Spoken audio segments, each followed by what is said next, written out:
ಮನುಷ್ಯ ಮತ್ತು ಕಾಡು ಪ್ರಾಣಿಗಳ ಸಂಘರ್ಷದ ಸ್ಟೋರಿನ ನಾವು ಆಗಾಗ ನೋಡ್ತಾನೆ ಇರ್ತೀವಿ. ಈಗ ಇಲ್ಲೊಬ್ಬ ಯುವಕನ ಸಾಹಸಕ್ಕೆ ಧೈರ್ಯಕ್ಕೆ ಸ್ವತಃ ಅರಣ್ಯ ಅಧಿಕಾರಿಗಳೇ ಬೆಚ್ಚಿ ಬಿದ್ದಿದ್ದಾರೆ, ಶಾಕ್ ಒಳಗಾಗಿದ್ದಾರೆ. ಆತ ಮಾಡಿದ ಕೆಲಸ ಏನು, ಡೀಟೇಲ್ಸ್ ಬಂತು ನೋಡಿ. ಯುವಕನ ಧೈರ್ಯಕ್ಕೆ ಅರಣ್ಯ ಅಧಿಕಾರಿಗಳು ಮೂಕ ವಿಸ್ಮಿತರಾಗಿದ್ದಾರೆ. ಚಿರತೆಯ ಬಾಲ ಹಿಡಿದು ಬೋನಿಗೆ ಯುವಕ ಹಾಕಿದ್ದಾರೆ. ತುಮಕೂರಿನ ತಿಪಟೂರು ಬಳಿಯ ರಂಗಾಪುರದಲ್ಲಿ ಘಟನೆ ಆಗಿರೋದು.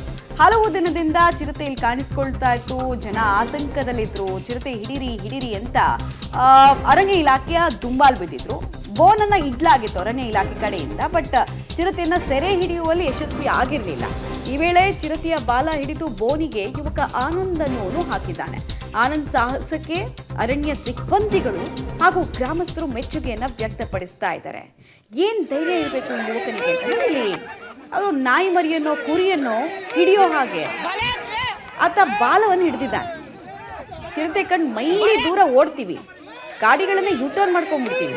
ಆದರೆ ಈತನ ಧೈರ್ಯ ನೋಡಿ, ಅದು ತಪ್ಪಿಸ್ಕೊಂಡು ಹೋಗಬಾರ್ದು ಅಂತ ಹೇಳಿ ಅದು ವಿಡಿಯೋ ಆಗಿದೆ. ಬಾಲನ ಹೇಗೆ ಹಿಡ್ಕೊಳ್ತಾನೆ, ಅದು ಹೋಗೋದಕ್ಕೆ ನೋಡುತ್ತೆ, ಅಲ್ಲಿಂದ ಓಡೋದಕ್ಕೆ ನೋಡುತ್ತೆ, ಬಟ್ ಆಗಿಲ್ಲ. ಈತನ ಕಬಂದ ಬಾಹು ಆ ರೀತಿ ಇತ್ತು. ಅಲ್ಲಿ ಅರಣ್ಯ ಅಧಿಕಾರಿಗಳು ಹಿಂದೆ ಇದ್ದಾರಲ್ಲಿ, ಅವರೇ ಹೆದರ್ಕೊಂಡಿದ್ದಾರೆ ಏನಾಗುತ್ತೋ ಅಂತ.